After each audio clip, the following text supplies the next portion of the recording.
This episode of Food for Thought is brought to you by the listeners of this podcast, and that means you know what I'm going to say here. If you get anything out of this podcast, you can show your support for it by becoming a patron. You can go to joyfulvegan.com, click on the donate button, or you can go to patreon.com/Colleen Patrick-Goudreau, or just click on the links in the show notes and choose the level that is right for you.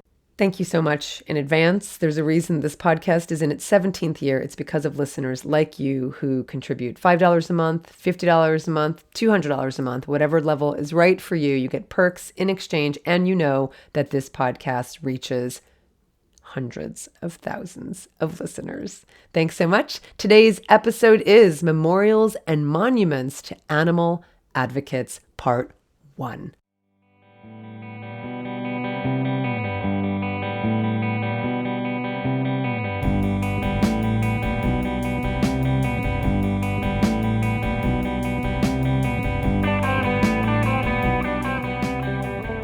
Hey there. Thank you so much for listening. I hope you're doing fabulously well. I'm very well. My broken ankle bone has healed for the most part. I still have a little soreness and swelling, but it continues to heal as evidenced by my hiking in the Italian Alps. I'm so grateful the break happened when it did, if it was going to happen at all, because I was able to walk and hike all around Italy, and I'm really grateful for that. Just when things were feeling normal in the Patrick-Goudreau household, when we got home from Italy, David fractured a rib. I asked him to come and help pull out a plant for me. I don't usually ask him to do yard work or gardening, but I asked him to, and he was at an awkward angle and yanked up the plant, didn't get it out of the ground, and turns out he fractured a rib. He thought it may just be a pull, a muscle strain, but in the end, whether it's a muscle strain or a break, it's about the same amount of time to heal, and you just have to kind of take it easy. So it's going to be about 6 weeks, but he's okay. He's able to do the dishes. He's able to still get around and walk. He just can't do anything that's strenuous. Can't do any kind of workout, can't run, but he'll heal just like I did, just as you have. If you've had any kinds of injuries, the body is an amazing thing, and he will heal hopefully just in time for us to leave for our all-inclusive vegan trip to Paris, the Loire Valley, the Dordogne Valley. There's still space available if you'd like to join us. We're going. We start in Paris and we end in Bordeaux. And people are still signing up. We just had a couple people from our Northern Italy trip sign up to join us. And we won't be doing this trip anytime soon again. So consider joining if you can. It could be a last minute spontaneous decision, but let's do it. You only live once. Memento mori. Also amazing will be our magical Christmas in Alsace Joyful Vegan trip in December. So book your spot. We're also going. It's 100% confirmed. There are a couple spots left on that one. And now that we're back from Italy, I just want to make sure you know you can join us for our Italy trips next year if they're confirmed. If you don't sign up, they don't get confirmed, they don't happen. So don't delay. They're still in the early bird special pricing, but that will go up very shortly.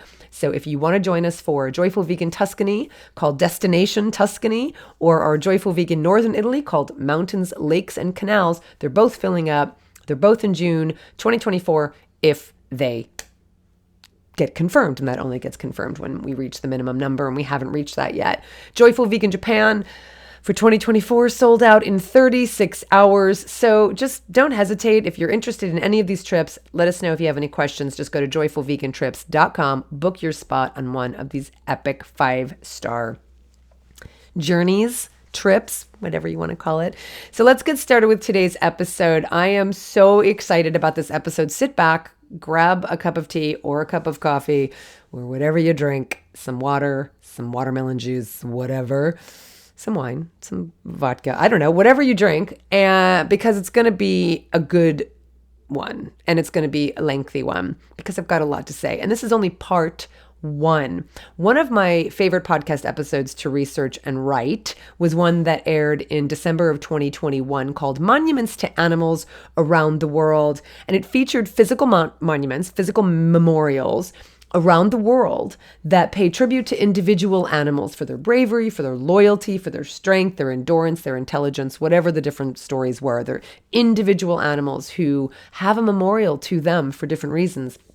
And it was so much fun to research that episode. And I think I even said in that episode that I knew in no way was that going to be exhaustive. And indeed, I've already started compiling lists of more memorials and monuments to animals for a part 2 coming up. So watch out for that one. But indeed, as I was writing the first one, I was also simultaneously gathering information and inspiration for a related episode, one that doesn't honor animals themselves, but the people who protect them. In other words, monuments and memorials to animal advocates, animal protectors, animal activists, whatever you want to call it, and you can decide what you want to call them at the end. Interestingly, as we'll talk about, some of the early ones, the early animal protectionists were called humanitarians, and I have more to say about that. It's so fascinating.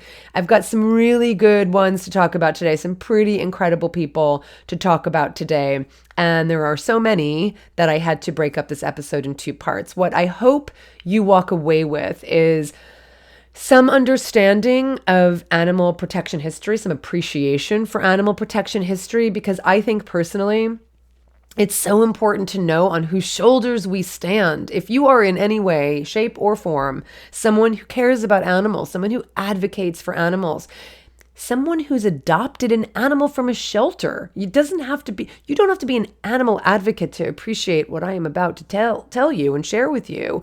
If you just have compassion for animals and a disdain for animal cruelty, this episode is for you. So that's one thing I want you to get out of it, is an appreciation of history. And in fact, speaking of history, there are 3 books I want to recommend to you, one of which I'll talk about a little more as we get into the episode. But one book, you may have heard me talk about this before. It's called For the Love of Animals, and it's by Catherine Shevlow, and it is about the history of the animal protection movement in the UK, in the United Kingdom, in Great Britain at the time, in the 18th century. Check that one out. Then read For the Prevention of Cruelty by Diane Beers, which is the history of the animal protection movement in the US. And then the other book I want to recommend to you is one called A Traitor to His Species, Henry Berg, and the Birth of the Animal Rights Movement. And it's also in the United States. I think that in order to understand the present and have perspective and hope about the future, it's so vital to understand the past, to know our history, to learn about the processes and policies and people who shaped the world as we know it today. Because it wasn't just osmosis. It wasn't just by mistake. It didn't just happen.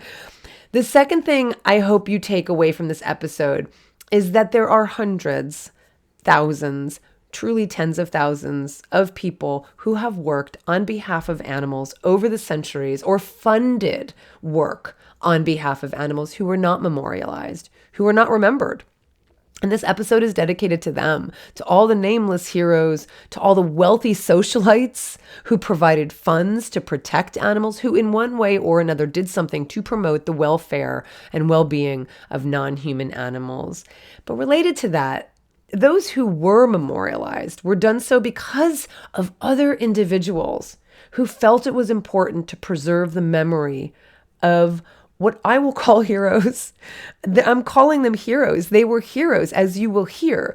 In other words, it's up to us. It's up to you. It's up to me to make sure these people are remembered and regarded. And yeah, some of these people who created these memorials had money, and thank goodness they did. But there are people who have money today. If it's not you or me, it's other people, it's foundations, it's organizations, it's individuals.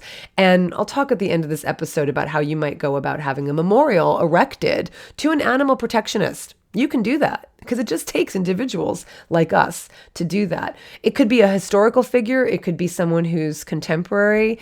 It's just really important, I think, to memorialize the work, the most important work that's being done to protect animals.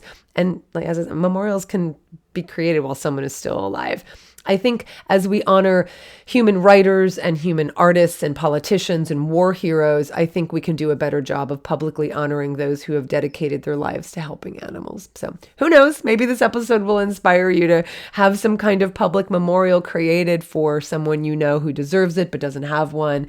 And we'll see what can happen. We'll see. I want to hear your inspiration after this episode. Finally, a brief note about my criteria for what constitutes a memorial to an animal advocate. As I said, not every historical animal advocate has had a memorial erected in their name on behalf of their work, on behalf of animals. Some do. It's not necessarily because of their animal advocacy. You'll see when I get there. In some cases, they're famous for other things, and so there's a memorial to them for those things. And, hey, reminder, they were also instrumental in protecting animals, right? So I'm still including a memorial to someone who might have a memorial because of their fame around other things, but they are honored. And who knows, maybe one of the things we can do is, add a plaque to a memorial that is already in existence and say, hey, they also did this. As we know, statues are not here permanently and memorials are not always here permanently. And so we can modify them, we can change them, we can erect them. Sometimes we can take them down. I personally don't think any animal advocate historically needs to have a memorial taken down, but the point is they are changeable. And so we can add things that remind the public about their work or teach the public about their work on behalf of animals. Second, it's true that technically gravestones are considered memorials. They're monuments, right? And while some animal advocates have gravestones or grave markers that don't necessarily mention their work in advocacy, I'm including them in some cases because, again, perhaps you'd like to visit a cemetery where one of your animal protection heroes is buried. Maybe you can see about getting a plaque added to their gravestone, added to their memorial that talks about their animal protection work. So I'll mention them when I know that, and you'll be able to discern the difference. But now let's get started talking about the memorials and monuments we do have as a reminder of work that had been done in the past on behalf of other animals. This is a topic I have been thinking about for well over a decade. For those of you who came to my last Compassion in Action conference years ago before the pandemic, you may have joined me for the optional, at the time it was an optional walking tour of animal protection history in Oakland, because indeed there have been some really exciting wins in the history of animal protection here in Oakland. First and foremost, we have to talk about Jack London. Jack London was an influential American author. He was an adventurer. He lived from 1876 to 1916, died too young.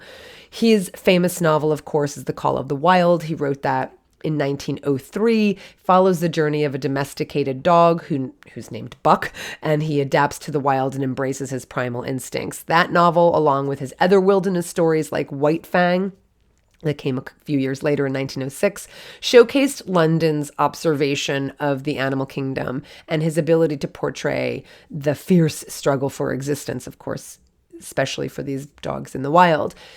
Speaking of the animal kingdom, while Jack London is primarily known for his adventure novels, he also expressed his activism and concern for performing animals during his lifetime. Yes, some of you have heard this story before. You can fast forward if you like. I love telling this story because I think it's so important to keep remembering how history circles back, how we can see the past in the present. So let me go on. He strongly opposed the mistreatment and exploitation of animals for entertainment purposes, particularly in the context of circus performances and other forms of public spectacle. His passion for animal rights and his opposition to the use of performing animals can be seen in his nonfiction work titled The Abysmal Brute. This was 1913. It's primarily a boxing novel, but it also addresses the unethical treatment of animals in the circus.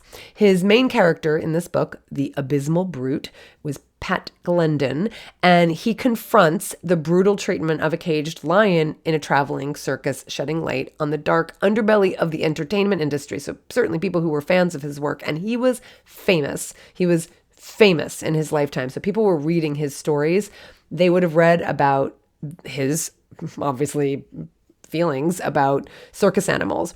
Furthermore, he used his platform as a renowned author to raise awareness about animal rights. Yes, someone listening might say, was he vegan? No, he wasn't vegan. He probably ate animals, but we are going to talk about the work he did do for performing animals. And in every aspect, this has to be talked about.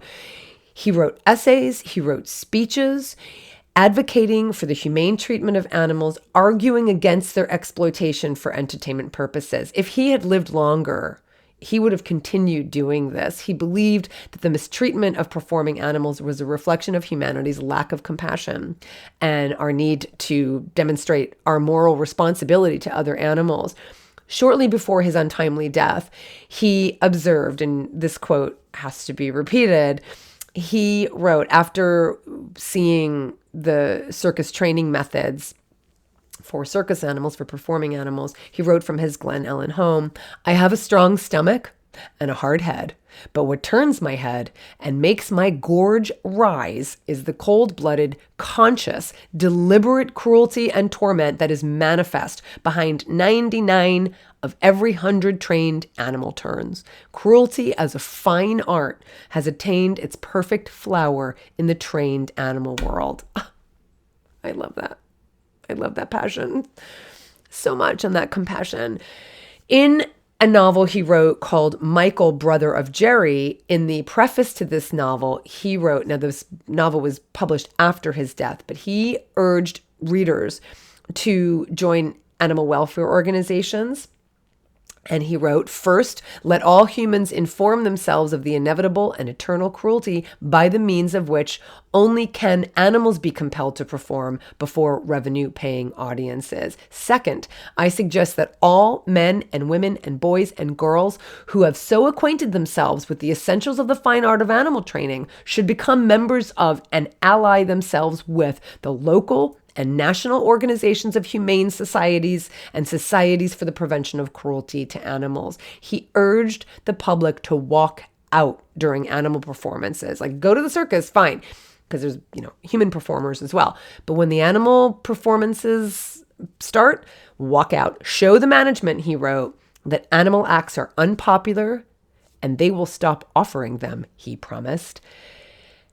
And he was right. He did not live to see this, but his words inspired a Jack London club who had nearly 1 million members.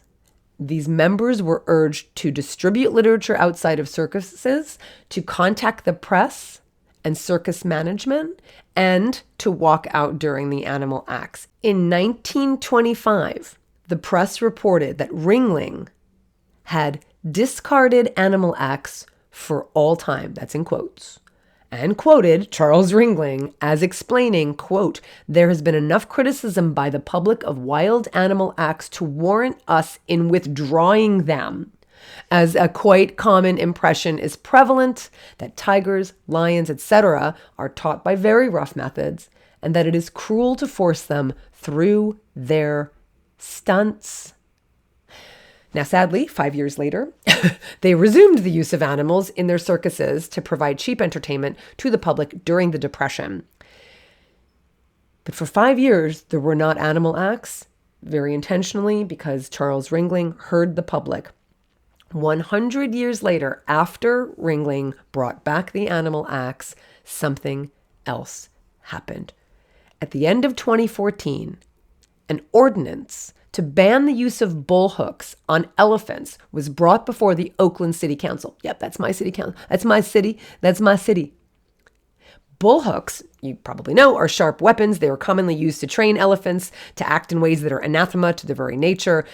Despite the money Ringling Brothers spent to fight the ban, over 100 compassionate citizens showed up to speak on behalf of elephants.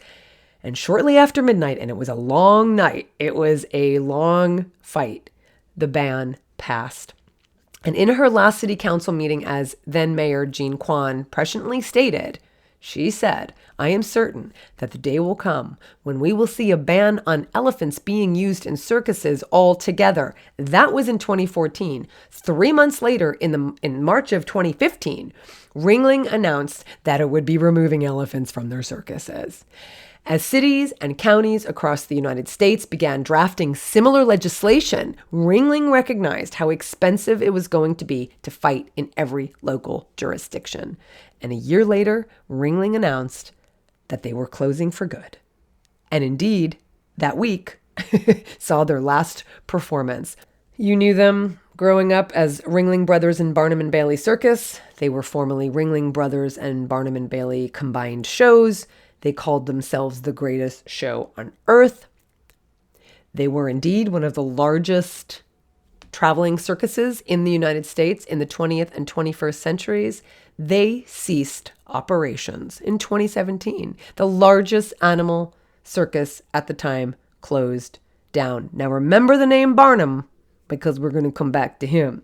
Now, the monuments to Jack London are not specifically in honor of his animal protection work, though I would love to get a plaque somewhere that does mention this. I'm working on it. So more soon. But here's what we do have. If you want to honor this guy, you got to come to Oakland. And you got to go north of Oakland in Sonoma County. So here are the Jack London monuments we have. He was born in San Francisco in 1876, by the way, I mentioned. He was raised in Oakland. He was raised by a woman named Jenny Prentice. I talk about this in another episode when I talk about the Mountain View Cemetery. Jenny Prentice was not his biological mother. She was a significant maternal figure in his life. And Jenny died in 1922 at age 91. And she and Alonzo, her husband, and her children are all buried in Mountain View Cemetery in an unmarked grave. Alonzo is actually buried in the Veterans Plot. This is actually the same cemetery that I will be buried in, my husband will be buried in, my mother is now buried in. And so you can go to Mountain View and see a link to Jack London because Jenny Prentice is buried there. He spent much of his childhood in the Oakland waterfront area because he launched from there on many ships, on many boats, many vessels. And so you can go to a place where he spent a lot of time, Heinold's First and Last Chance Saloon. That's at Jack London Square. You can hear, I'm already telling you about the waterfront. It's called Jack London Square. So that's memorialized to him as well.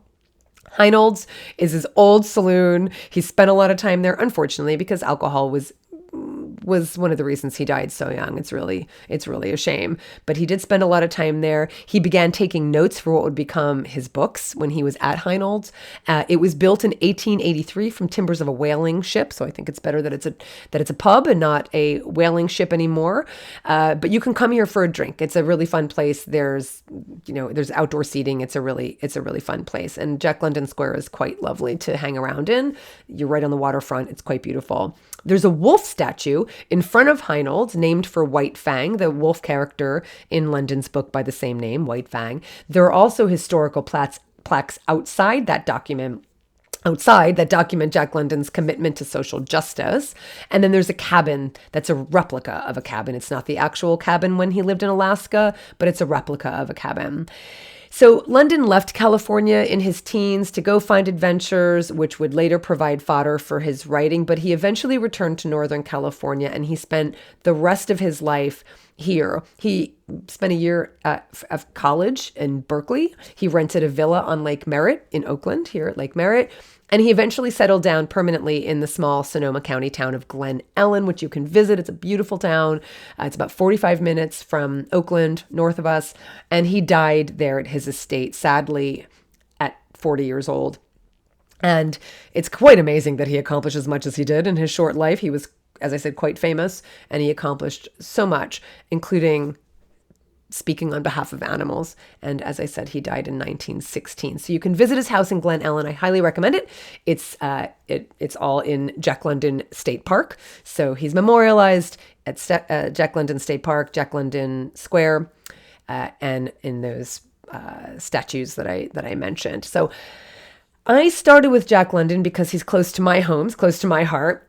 But about 100 years before his death, across the country, entirely across the country in New York City, was a man whose dedication to animal protection was an inspiration to thousands and thousands of people, and whose physical monument was funded by the most unlikely of people. Cliffhanger.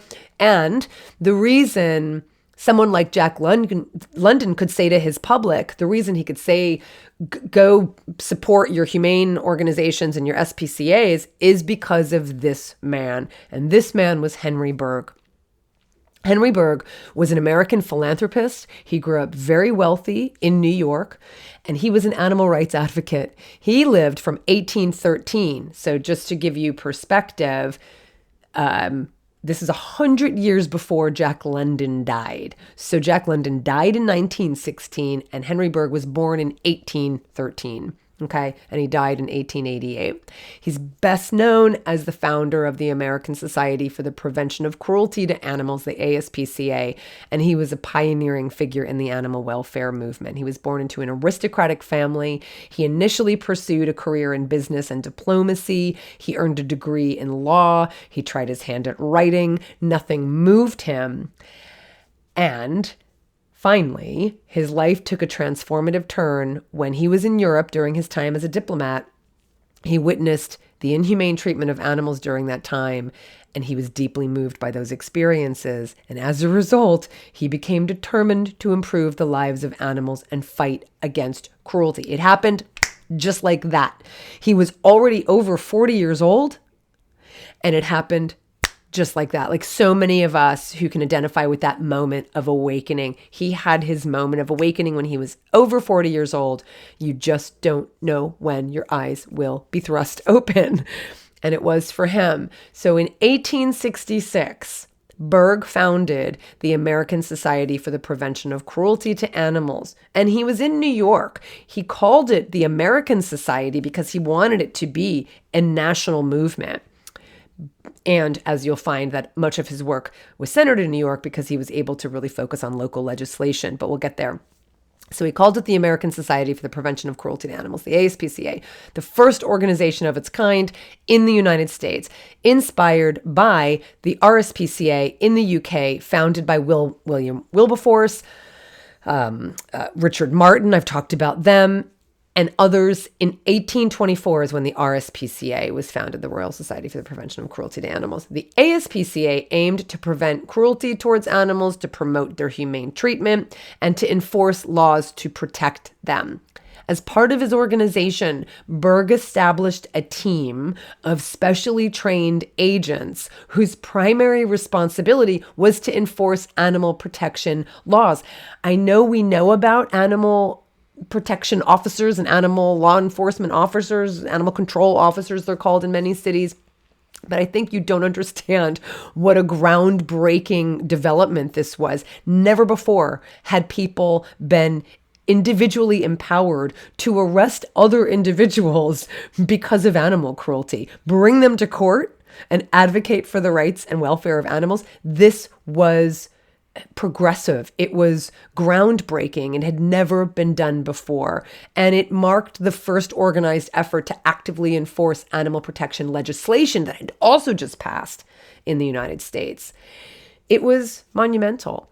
Bergh's establishment of animal officers laid the foundation for the modern concept of animal law enforcement, and it paved the way for the creation of similar positions and departments in other cities and in other regions around the country. Today, many jurisdictions have animal control officers or humane law enforcement officers who play a crucial role in investigating cases of animal abuse and enforcing animal welfare laws and ensuring the well-being of animals in their communities. And I want you to hear this, right? Because this is what it takes. It takes all levels. So this is when people say, what is the best form of animal advocacy? We need it all. We need the advocacy. We need the education. We need the investigations into animal abuse. We need the humane enforcement officers to arrest people. We need the DAs to be able to prosecute people. We need the attorneys to be able to prosecute on behalf of the animals. We need the animal welfare laws. We need the legislation. We need the litigation. We need all of it to ensure the well-being of our community members, of our non-human community members. So the establishment of these animal officers is one of the most innovative aspects of Henry Bergh's work. Prior to Bergh's efforts, there was little to no formal enforcement of laws protecting animals from cruelty. If you go and look at the UK history of animal protection, you see what Richard Martin was doing. The first animal protection law, I believe, was in Ireland. When Ireland was part of the UK, the whole of Ireland was part of the UK. He was a parliamentary member in the UK. that was back in the 18th century, which is quite remarkable, but nothing had been done in the United States up to this point. And now you're hearing this is around 1866. A lot of other things going on in the United States at this time. There was a civil war in the United States around this time. It had just ended, right? I mean, so a lot's going on at this time. And this is when Berg was doing his work in New York City. He recognized the need for dedicated individuals who could investigate reports of animal abuse, gather evidence, take legal action against offenders. It was just absolutely innovative. And as you can imagine, his efforts were met with both praise and resistance, mostly resistance. Many embraced his cause, and we'll talk about kind of the progression of that. But many ridiculed him. Many in the press ridiculed him, criticized him directly, death threats. I mean, he went through it all. And he indeed was a revered figure in the animal rights movement. And again, I will tell you, you'll see why very quickly, but he was also controversial. He was very passionate about animal welfare and his pursuit of justice for animals, and that often clashed with social norms and entrenched interests, of course. And he was known also because he was a bit of a curmudgeon. He was considered a bit of an misanthrope, and he probably was a little bit. He was a bit cranky. If you look at a photo of Henry Berg, it's just this amazing face. He always seemed to have this same expression, this hangdog expression. And yes, I'm using an etymology there. It is this hangdog. He looks like a basset hound. Like he has this long, sad face. And he was relentless in his pursuit of animal welfare. One reason he was seen as controversial is because he believed in the inherent rights of animals. He wasn't just in favor of laws protecting them from the worst kinds of cruelty. He believed in the inherent rights of animals at a time when animals were, and still are, in many cases, regarded as mere property. Berg's assertion that animals deserved protection and humane treatment challenged deeply ingrained beliefs, as we know happens today. And so some people viewed him as radical and unrealistic. Others criticized him for prioritizing animal welfare over human concerns. Does that sound familiar? Well, some things changed, other things remain the same. So Berg's enforcement of animal protection laws also drew controversy because he had a no-nonsense approach. He would personally intervene in many cases of animal cruelty, and he would have confrontations with abusers, and he was incredibly enthusiastic. He had a zealousness and a high-profile nature that often invited opposition and accusations of him overstepping his authority. He also had some forceful tactics, and some of these confrontations led to conflicts with individuals and groups that engaged in activities he deemed cruel. And so he often had heated exchanges, legal disputes, and even physical altercations. And some critics argued that his uncompromising stance alienated potential allies and hindered broader progress in the animal welfare movement. Also sound familiar, but this is who he was. And so I really invite you to read Henry Berg's life and story of founding the animal protection movement that we call the animal protection movement today in the United States because of him. Read A Traitor to His Species, Henry Berg and the Birth of the Animal Rights Movement. It's by Ernest Freeberg. Highly recommend it. He was kind of amazing. Now, in his lecture upon founding the ASPCA, Berg noted in a quick historical survey of what happened to animals and humans too in the Roman arena, tortures inflicted in the Spanish bull ring, brutalities of modern French vivisectionists. He denounced the blood sports popular in New York, the abuse of horses by street railway and omnibus companies, the barbarities that accompanied the transportation and slaughter of food animals. So he ran the gamut. He did not just focus on one area. He chose all of them. And so now he had at his disposal an effective law. He got the law passed, the first animal welfare law in the United States. He had that law passed. Now he has a private society, the SPCA, clothed with public authority because his agents could arrest people. So he was empowered by the Attorney General of the state and the District Attorney of the city to represent them in all cases involving the law for the protection of animals. In later years, as conditions improved, educational activities and relief work for disabled were included in his work for sick animals, injured animals, unwanted animals. That became another aspect more than just arresting and punishing offenders. But he pissed off a lot of people in all echelons of society. There were the wealthy sportsmen who held pigeon shoots in which live birds would be, shot. But first they would be damaged to just increase the fun. So they would damage a wing, they would blind the animals in one eye to create these interesting flight patterns. So they would be shot at and they would be zigzagging all over. Yay, what? At the other end of the social scale, you had the dog and rat pits where bulldogs fought black bears in the tradition of the medieval bear baiting. We also saw that beyond the Middle Ages in Victorian England. Terriers competing against time killed 100 brown wharf rats in an enclosure. You had it was just awful. So he just ran the gamut in terms of who he pissed off, all echelons of society.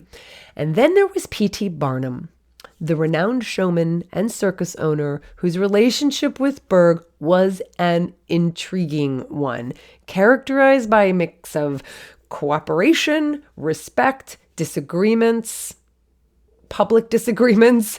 And the truth is, both Berg and Barnum shared a mutual concern for animals. Of course, their approaches differed significantly. Berg saw the use of performing animals as a form of cruelty and exploitation. This is partly why I wanted to start with London, to even kind of frame all of this from London's vantage point. And Berg saw the same thing 100 years earlier. He campaigned vigorously against such practices. He actively criticized circuses and menageries that employed animals for entertainment, including Barnum's own shows again and again and again. Berg believed that the circus environment was inherently harmful to animals and clashed with his vision of animal welfare. But despite their differences, Berg and Barnum occasionally found common ground on specific issues. Both men did advocate for the prevention of extreme cruelty towards animals, such as deliberate torture or unnecessary suffering. But as you can imagine, Berg definitely, came from a different place, because Barnum still wanted to force animals to entertain or make money from animals being forced to entertain people. But Berg just believed it was problematic from the start. So they recognized, some of the same things, but and Barnum did actually appreciate the legislation to protect animals that Berg was responsible for. So they had this mutual respect that eventually grew into a friendship. And upon Barnum's death, he willed funds for a fountain to be built in Bridgeport, Connecticut. That's where Barnum was living at the time. Barnum died 3 years after Berg did, and he wanted a fountain in honor of his friend to be built upon his death, upon Barnum's death. So he left money for that. Before he died, he left a provision in his will. I forgot how much it was. I feel like it was $100,000 or something, or more than that. I can't quite remember, but it was a lot of money left to build a monument to Berg to honor and acknowledge Berg's dedication and impact on the animal welfare movement. So Henry died in his home at 72 years old during the Great Blizzard of 1888. Henry Wadsworth Longfellow eulogized Henry as among the noblest in the land, friend to every friendless beast. And indeed, the monument that Barnum funded was built at the Main Street entrance to Bridgeport's Seaside Park. You can see a photo of all of this at joyfulvegan.com. It was originally a fountain. We'll talk more about fountains soon. And it was later converted into a planter. It was dedicated in 1897 to honor Henry Berg's lifelong efforts to protect animals. So Berg is honored with a dedication on the front side above what used to be one of the fountain's two water troughs, and images on the east and west side depict an allegorical angel rescuing a horse from being struck, from being whipped, surrounded by the words American Society for the Prevention of Cruelty to Animals. And on the other side, as I said, it says dedicated to the memory of Henry Bergh. The monument is topped by a plaster horse that's a replacement for a similar horse that, according to a 1967 profile of Bergh in American Heritage, the magazine, it was damaged when the monument was struck by a car in 1964. So you can go see this at joyfulvegan.com. There's also a memorial to Bergh in New York City, a 1908 fountain where Central Park horses can drink is another memorial to Bergh. Now, it's not Central Park's most ornate horse water fountain. There is a very ornate one, but the bathtub-shaped granite trough at the 6th Avenue entrance to Central Park also contains a fountain, and it brings fresh water to the animals who would be driven there. This fountain was donated to the ASPCA by a Mrs. Henry C. Russell in 1908. Where exactly the fountain was originally installed is not known, but in 1983 it was found at Kennedy Airport's animal shelter, according to a 1988 New York Daily News article, and then brought to City Hall Park. So that's where it is now. After a Central Park carriage horse swooned in the summer heat, 1988, again, here we still are today, an outcry prompted the city to move Mrs. Russell's fountain. Now, at that point, it was 113 years old, to the spot beside the park, near a line of waiting horses and their drivers. It's a modest trough. It's a modest fountain, but it says on the side, presented to the ASPCA by Mrs. Henry C. Russell, 1908. There's another monument to Bergh in Brooklyn, near where Bergh is buried. So Bergh is buried in Brooklyn. It's a lot of B's. Bergh is buried in Brooklyn in Greenwood Cemetery in Kings County. His grave is a massive granite monument, and it was erected in memory of Henry Bergh. It's right there where he's buried. But there's a bas-relief portrait of Bergh on one side with inscriptions detailing his role as the founder of the ASPCA and his advocacy for the humane treatment of animals. But there's also another sculpture there below the granite monument that's also a monument in honor of his work. And so the monument is called Humility of Man Before a Group of Ageless Animals.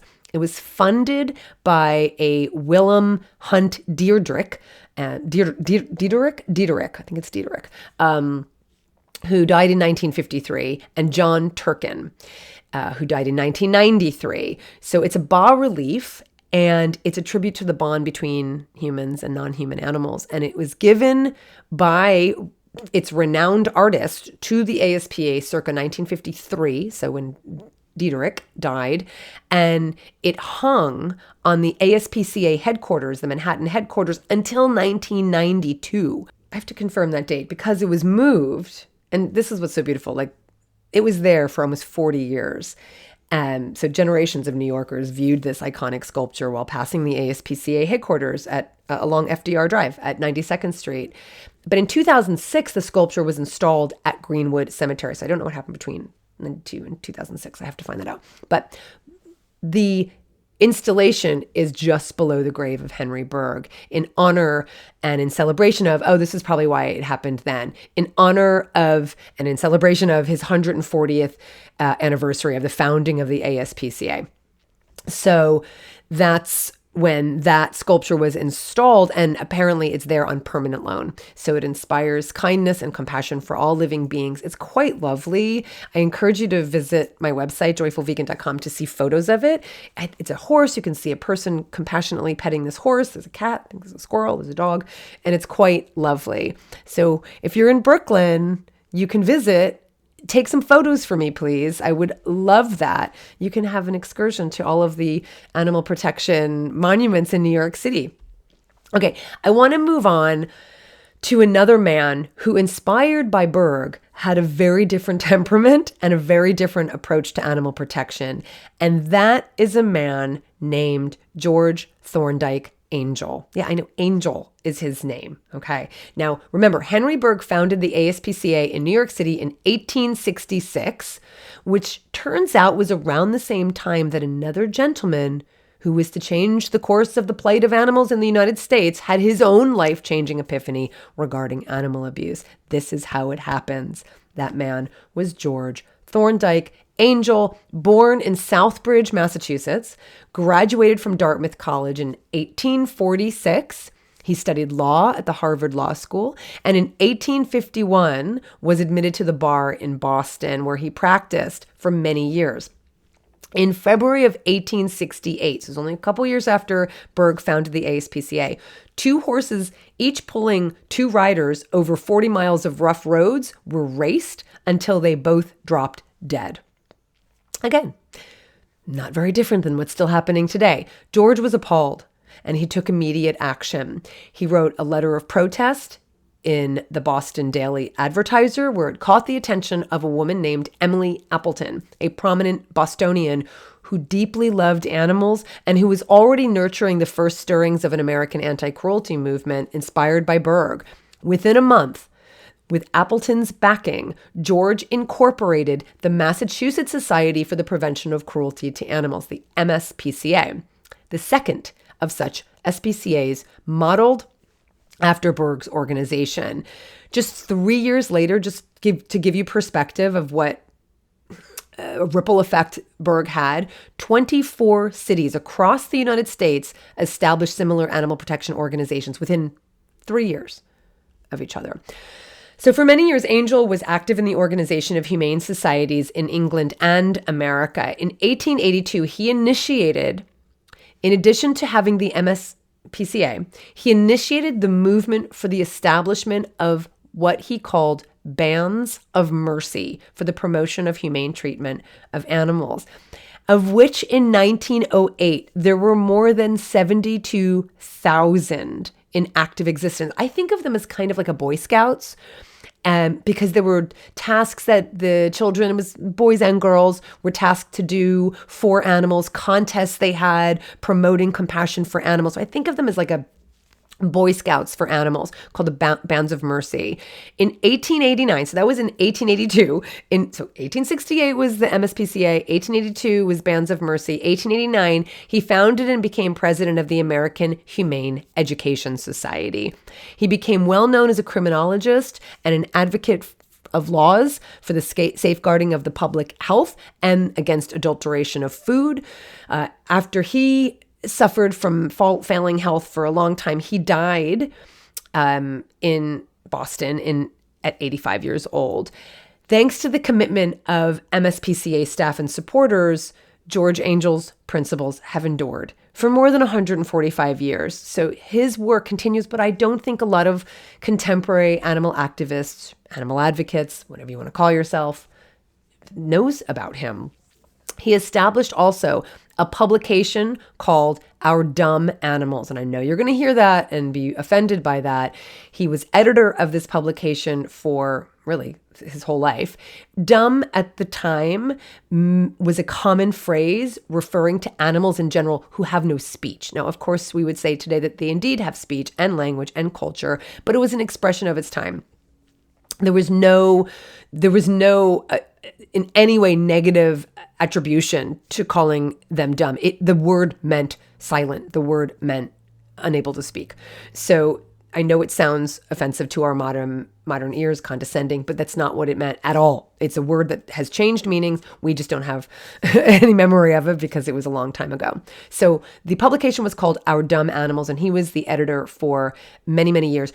I cannot encourage you enough to go do a search for publications of Our Dumb Animals. What you will find is a treasure trove of animal protection history, articles about animal cruelty, celebrations of animal protection, celebrations of people protecting them, fountains that were being installed, organizations that were started, poems. You've heard me read poems for animals, and a lot of these poems go back to this time in the mid-1800s. It's a treasure trove.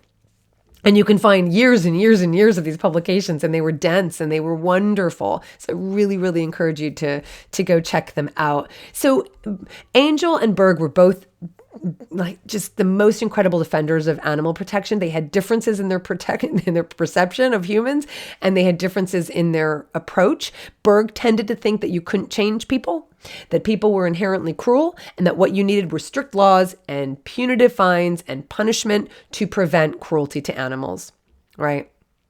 Angel, on the other hand, believed that compassion towards animals would not only benefit animals, but also reflect positively on human society. He argued that cruelty towards animals could lead to desensitization and negative consequences for human behavior and moral values. And so his focus was on compassion and humane education, but also on law enforcement. It wasn't exclusive. One wasn't exclusive to the other. So Angel has a couple beautiful memorials. And if you were in the Boston area, I really highly recommend you go check them out. So one is the George Thorndike Angel Memorial, sometimes called the Angel Memorial Fountain, sometimes called the George Thorndike Angel Memorial Horse Fountain in Boston. It's in Boston's financial district near Post Office Square at the convergence of Congress, Milk, and Pearl Streets. It was designed by Peabody and Stearns in the early 20th century. It's decorated with lions' heads and a gilded eagle atop a flagpole. This monument originally served as a fountain to water carriage horses. It's huge, with several plaques and inscriptions. You'll see the name of it. You'll see when it was constructed. You'll see that it was constructed at the time that Brio Hansen was the president of the Massachusetts Society for the Prevention of Cruelty to Animals and president of the American Humane Education Society. On the other side, you'll see Angel Memorial Plaza, rededicated 1993 in recognition of the 125th anniversary of the founding of Massachusetts Society for the Prevention of Cruelty to animals. You'll see Thornton on the side, President Gus Thornton is there, honored as well, honoring a history of achievement, a future of commitment, and in appreciation of the Friends of Post Office Square. You'll see another plaque that says Angel Memorial Plaza, made possible by the Massachusetts Society for the Prevention of Cruelty to Animals and other people who funded it in 1860 to adorn and embellish the streets and public places in Boston. And then it says, however much the Society for the Prevention of Cruelty to Animals has done for animals, it has vastly done more for mankind through the reaction upon them of the spirit of justice and kindness shown to the creatures below them. That was actually quoted by Calvin Coolidge. And then there's another plaque that says, erected in memory of George Thorndike Angel by the school children of Boston, the city of Boston, and the societies he founded. I have to say it again, the Massachusetts Society for the Prevention of Cruelty to Animals and the American Humane Education Society. The shorter piece, the creature pond, was added later in 1992. So there's a smaller bit. And so you can see there's like things that were added over time. In 1992, there's a sculpture that is a realistic bronze and stone creation of a small pond. And there's lily pads and ducks and frogs. And on the side is engraved, our humane societies are now sowing the seed of a harvest, which will one of these days protect not only the birds of the air and the beasts of the field, but also human beings as well. Then you have George Angel's grave. Cannot recommend it enough. If you haven't been to Cambridge's Mount Auburn Cemetery and you live in that area, just go now. Just put down whatever you're doing and just go. It's an incredible cemetery. It's such a beautiful place. So his grave, he's buried in Mount Auburn Cemetery. And we were there many, many, many years ago. And I have photos and I'll include those on the website as well. But go now and take some new ones for me. But now you have context for when you go. So you can see it's a massive monument. And it's decorated with the 5-pointed badge that was the MSPCA's original logo that says Band of Mercy, Glory to God, Kindness, Justice, Mercy to All. That was the 5-pointed badge. And it's capped with the inscription, Blessed are the merciful. The tomb is prominently located. You can't miss it. It's the T section of Beach and Poplar Avenues. You can find it on a map. And at its base, the grave offers this lofty exhortation. We must never forget that the infinitely most important work for us is the humane education of the millions who are soon to come on the stage of action. George Thorndike Angel. I love this so much. It's bringing tears to my eyes. It's quite moving me just talking about it. So whether it's his monument or his grave, they're both beautiful. I really recommend visiting them. And you can see photos of me there 15 years ago, must have been 20 years ago. It was a long time ago when we were there, and I really hope you get to go there as well. Now, I want to move on to another incredible figure in the early days of animal advocacy in the United States, and someone else inspired by Henry Bergh as well as by the advocates in the UK, and that is Caroline Earle White. White grew up in a prominent abolitionist Unitarian household, and according to the American Catholic Historical Society, that has a really lovely piece about her. I so wish there was a biography on Caroline Earle White, and I wish there was a biography on George Thorndike Angel, but there are not. So this particular source was very helpful because she actually converted to Catholicism from Unitarianism, and she did it with the just really thoughtfully. So her husband was Catholic. He was Irish. And so she converted, and he didn't pressure her, and there was no requirement for her to do so, even though his family was Catholic. But she eventually became a pretty dedicated Catholic. And so the American Catholic Historical Society has a really nice piece about her. So I'm going to read some of what they wrote because they really did their research. So apparently from her babyhood, it may be said, Mrs. White was interested in animals, concerned about their welfare, and roused to indignation when she saw them ill-treated. So her story goes back a very long way. She certainly had her epiphany, but she certainly was in touch with her compassion from a very young age, her compassion for animals and anyone who suffered. Thus, her heart was harrowed at the suffering of the mules that in early days were used to drag the freight trains out Market Street, driven by careless or brutal drivers. And by the way, what I didn't say was that she was born in Pennsylvania. So you'll get the sense of her work in Philadelphia in just a moment. So, poor beasts that were lashed for being stupid. This is a quote from her. Poor beasts that were lashed for being stupid, because their masters were even more stupid, right? So they were like, you're dumb, you're stupid, you're slow. And her perception is that they were the ones who were stupid. And it was her soon-to-be husband that Caroline was indebted for the first affiliation with any organized society for the prevention of cruelty to animals. They seemed like they had a really lovely marriage, and he was incredibly supportive of her. And I hope you're also getting the sense that none of this is done alone. So many, affluent people supported the founding of these organizations and the erection of these statues and memorials and monuments. So it just takes all of us in society to use whatever means we have, whether it's our voices, whether it's money, whether it's our writing, whether it's our skills. Our passion is what really will drive us. But it takes all of us together in society. And she was supported so much by her husband, and he loved her compassion. And so he found out about the English Society, which would have been called the Royal Society for the Prevention of Cruelty to Animals. So he's the one who put this on her radar and said, you should become a member. You should become a member. And she was like, what? I didn't even know there was such a society in existence. I had no idea. And so she wrote, how glad I am to hear of such a society. I have always wanted something of the kind, and I will never rest until I have such a society here. Thus, even while quite a young girl, the germ of the idea of what her life's work was to be was in her mind. It wasn't until after the Civil War, with all its responsibilities, because she was involved in the Civil War and she was involved in the anti-slavery movement, that she was a happily married woman with the same man, that she was able to carry out this plan that she had set her heart on. It was during a summer spent in the Adirondacks that she heard of the work, I'm going to cry, being accomplished in New York by Henry Bergh.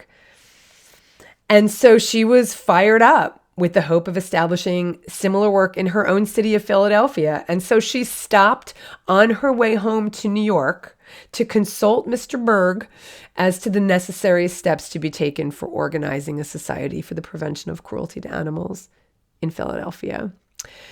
Bergh was very interested in helping her, very helpful, gave her advice, gave her information, and she came home determined and did take the steps necessary to form the Pennsylvania Society for the Prevention of Cruelty to Animals. That's what it was founded as. Okay, this was in 1869. So now you can kind of hear, we got 66 for New York, well, ASPCA. We've got 68 for Massachusetts, and now we have Philadelphia. And truthfully, I have a feeling that Philadelphia and Massachusetts were almost simultaneous. It was just like when the paperwork actually came through. So this is pretty close on the heels of Massachusetts, but I think it's safe to say for sure that this is the third organization of its kind. So you have New York, Massachusetts, Philadelphia. I mean, this like triumvirate. You've got Berg, Angel, and White, right? So she founded the organization, and it focused on enforcing animal protection laws, rescuing abused animals, providing veterinary care, promoting public awareness on animal welfare issues. And it's extended beyond. She also campaigned for stronger laws, like not just what she was doing with the society. She was doing a lot more. She was raising funds to support the organization's activities. She was advocating for humane education in schools. And she also became an anti-vivisectionist. Her work in establishing the PSPCA and her ongoing efforts to improve animal welfare in Pennsylvania were crucial in advancing the cause of animal protection. She worked tirelessly to raise awareness, to change societal attitudes, and to secure legal protections for animals. She was amazing. And along with her friend, Mary Frances Lovell, and you'll hear her name again, both elite women in Philadelphia. I believe her husband, I think both of them were married to attorneys. So they were both, they were both affluent enough and in the higher echelon of society, but they dedicated their lives to animals. So both of them, and with the support of their husbands, both of them had support of their husbands in the Pennsylvania Society for the Prevention of Cruelty to Animals. But they just felt they needed to do more because at the time, as women, they weren't really getting the respect and they weren't really getting the respect from and the decision-making power at the organization, even though she founded it. So White and Lovell founded an auxiliary organization called the Women's Branch of the PSPCA, known today as the Women's Humane Society. Okay, so this was in, I think, around 1869, so not long after that. And she was elected president, and she continued to serve in that capacity until her death 45 years afterwards.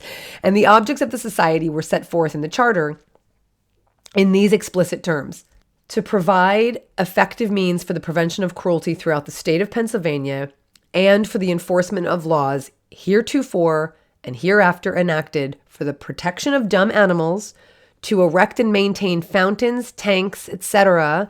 for dumb creatures, and to distribute tracts. TRACTS.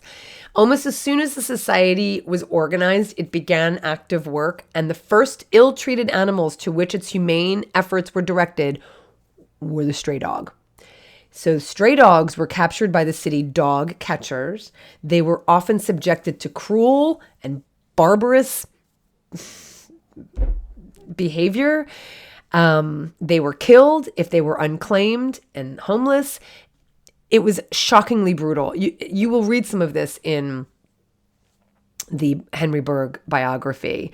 So Caroline, like many of the other SPCA founders, had to contend with how to solve this homeless dog population, which at the time was rampant, and rabies was rampant because there wasn't the vaccine for it yet. So really in a very difficult position, people like Caroline, people like Henry Berg, people like George Angel had to find and approve and advocate for humane methods of killing these animals, none of whom were satisfied by any of these methods, but they were better than the current remedies. But it must be said that because of her dedication to finding a solution, Caroline Earl White played a crucial role in establishing one of the first animal shelters for dogs and cats in the United States. She recognized the need for a dedicated facility to provide care and shelter for homeless and abused dogs and cats in Philadelphia. And so with the support of the Women's SPCA, the WPSPCA, she founded the Women's Animal Shelter in Philadelphia, and it became the first animal shelter in the city. It became the first animal shelter in the country. It aimed to rescue and provide temporary housing for stray and abandoned and abused dogs and cats. It focused on promoting adoptions and educating the public about responsible pet ownership.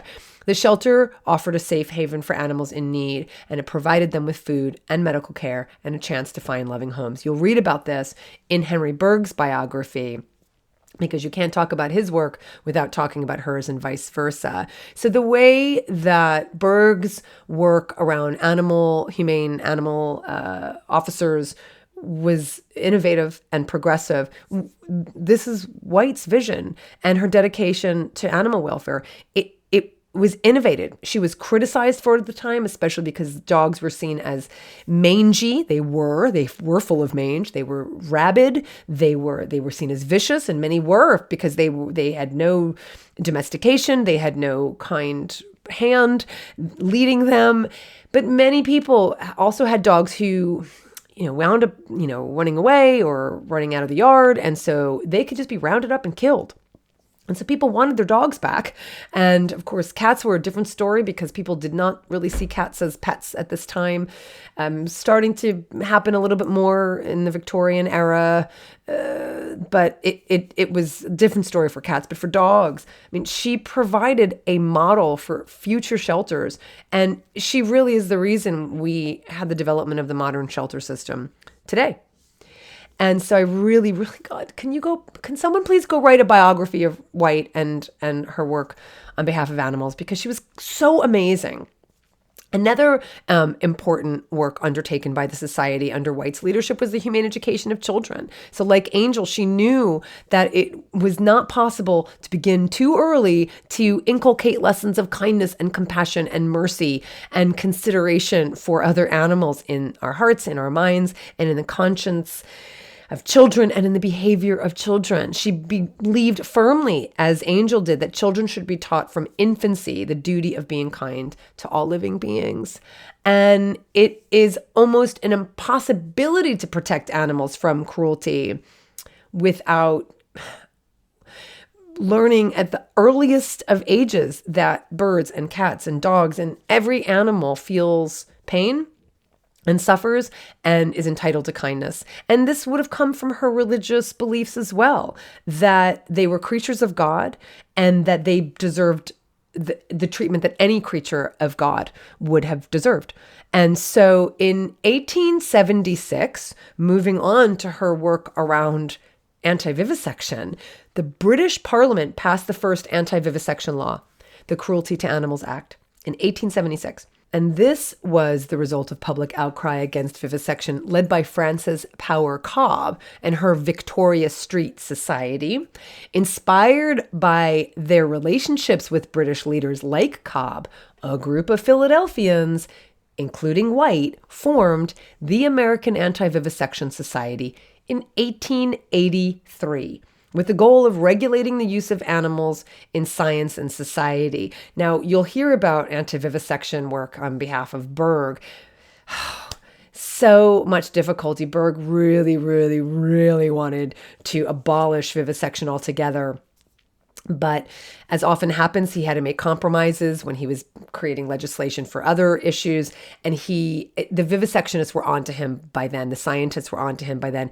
And they were terrified that he was going to hinder them the way he had hindered so many other industries. And so they made it really difficult for him to pass any kind of anti-vivisection law in New York.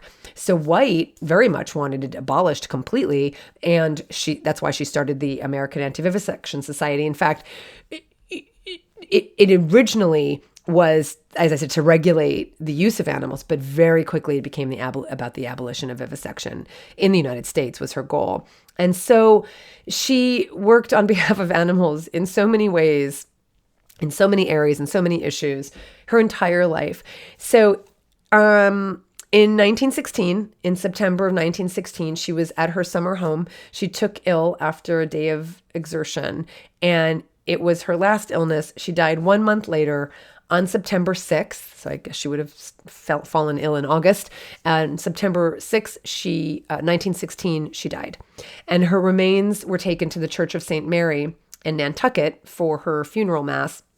And one short month after the death of his mother, her only son, Thomas Earl White, died on October 7th. So she is buried at the Holy Sepulchre Cemetery in Cheltenham Township, Montgomery County, Pennsylvania. And she does not have a gravestone that necessarily calls to mind the work of her dedication to animals.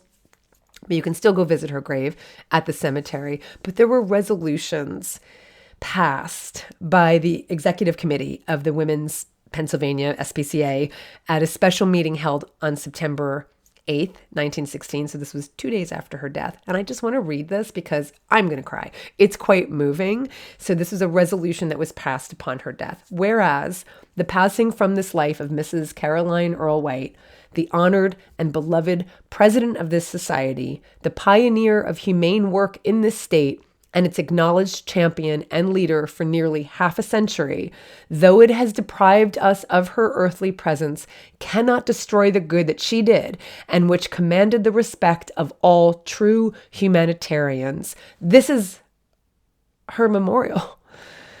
This is her monument. Therefore, resolved that we, who had the honor to be her immediate associates, hereby record our appreciation of her work, that we gratefully remember her patience, her courtesy, her unfailing gentleness, her all-embracing kindness. And we also record our earnest hope that the number of those upon whom her mantle shall fall may be greatly increased, and that we, her co-workers, stimulated by her example and realizing the vast need of the fuller development of the spirit of universal kindness, may redouble our own efforts to promote its increase. Resolved that this resolution be recorded in the minutes, that a copy of it be sent to the family of Mrs. White, and also that it be sent to the public press. It's just beautiful. I mean, that is a memorial to her. I want a standing structure. I want that plaque written and celebrating her work. But that is a memorial to her work.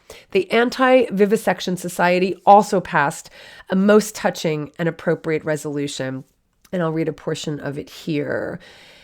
Therefore, be it resolved that we, the vice presidents and board of managers of the American Anti-Vivisection Society, seek to express hereby our deep sense of bereavement at her loss, and that we voice now, in so far as weak words may, our honor and admiration for her as a pioneer of the humane movement which she so brilliantly initiated and bravely defended in the far-off days when such action by a woman meant the endurance of opposition, ridicule, and slander, all of which she whom we mourn today combated and overcame by her personal courage, selflessness, and purity of purpose.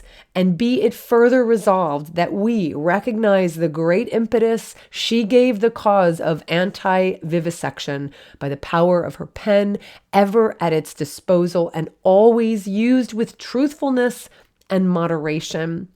And be it further resolved that since to her, as founder of the American Anti-Vivisection Society, we owe the first organized effort in this country to abolish a hideous form of cruelty, that we keep alive as a beacon light for our own and future generations the memory of Caroline Earl White, and that we seek to maintain and perpetuate the ideals for which she strove.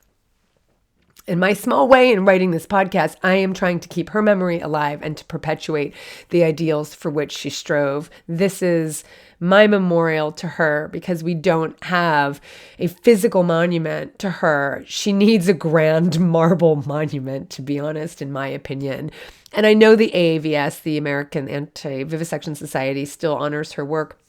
That is indeed a great monument that her work continues because the AAVS continues. But there are a few things I want to note here before we close.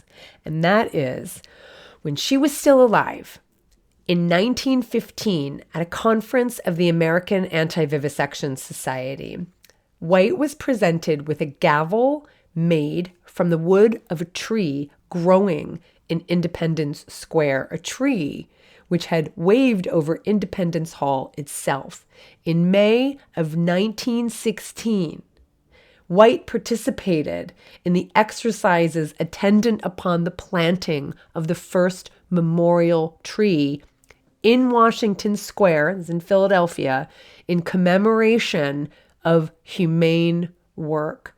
And she thanked Mrs. Halvey, whose suggestion it was to plant the tree, for the pleasure it afforded her.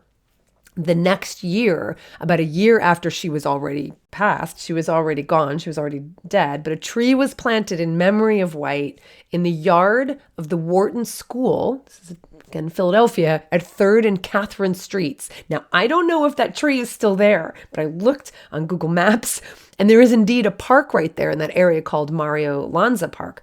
Who knows? Maybe that tree is still there. It might be nearby. I'm going to contact the Chamber of Commerce and the Historical Society in Philadelphia to find out, because I'm really curious. And if you're curious and you find out, please let me know, because I really want to know. And of course, you can visit her grave, and I wish there was a grand monument specifically to her and her work. Maybe I'm thinking about it too myopically, because she was behind the founding of the Pennsylvania Society for the Prevention of Cruelty to Animals. She was behind the founding of the American Anti-Vivisection Society and so many other things.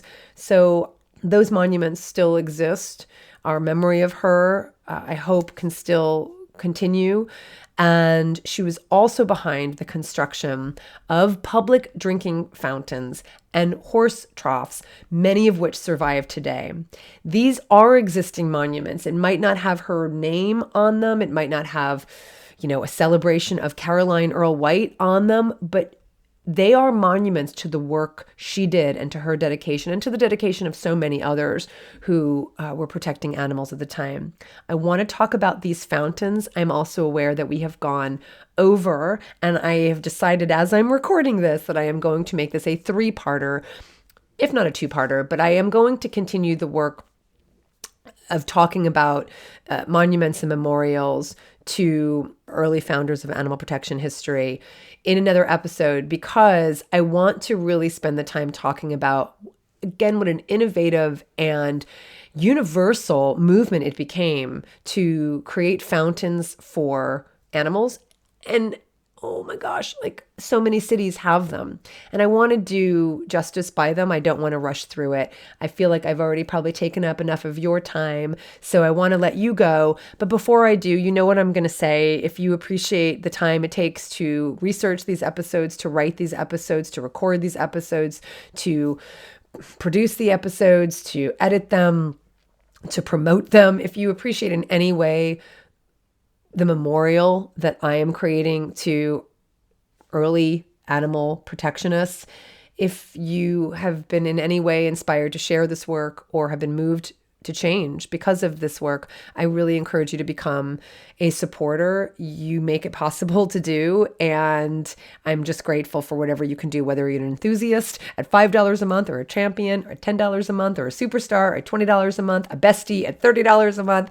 I appreciate you so much. Rachel Henry is our newest return to heroism. Rachel has supported my work for a long time, and she is our newest hero at $50 a month.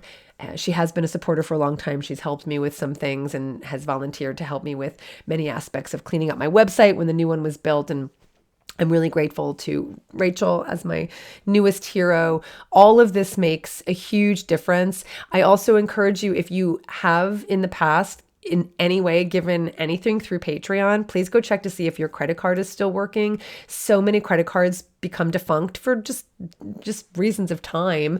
And I don't have the time. I don't have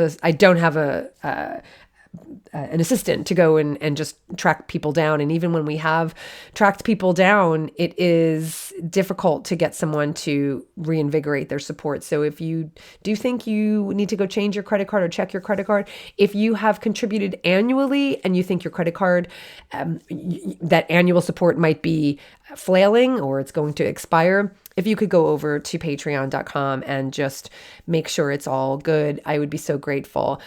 Shout out, of course, As always, to my benefactors, David Cabrera and Alexander Gray, my angels, Brooke Boussard, who has a new book out. Also, please go look up Brooke Boussard at Amazon or wherever you buy books and get her new book. It is fantastic. I am very grateful to have written an endorsement for it. And I should say Dr. Brooke Boussard. The book is called Chew on This, Bite-Sized Stories About Nutrition. Highly, highly recommended. It is short. It is sweet. It is going to be the kind of book you can give to friends and family. It is just so helpful. It just debunks these misconceptions and these myths. And it is just chew on this, bite on this. It's bite-size. It's bite-size. It really is bite-sized stories about nutrition. And I think it's the book that you're going to give to a lot of friends and family. So Dr. Brooke Boussard, thank you so much for your work as always. And thank you, of course, for your support as an angel. Michal Stone, Gina Stryler, Carrie Parker, Risa Rybakov are all angels. Thank you also for my newest hero, Nancy Leeds Gribble. So grateful to you and to my longtime heroes, Simon Small, Angelica Lofton, Jennifer Statmiller, Jennifer Watkins, PJ Schuster, Denise Hoskins, Ranjini Mohan, Tina Strassheim, Liz D, and all of you who support this work at every level. You can join them by becoming a supporter. So that is all I have for today. I hope this has inspired you. There is so much more to say. I will be recording the episode on fountains. I will be recording part 2 on monuments to other animal protectionists. Those are pretty big names, those names that I shared with you. We're going to talk about some lesser known names, and I'm going to do another episode on monuments to animals and their bravery and their awesomeness in another episode. In the meantime, for the animals, this is Colleen Patrick-Goudreau. Thank you so much for listening.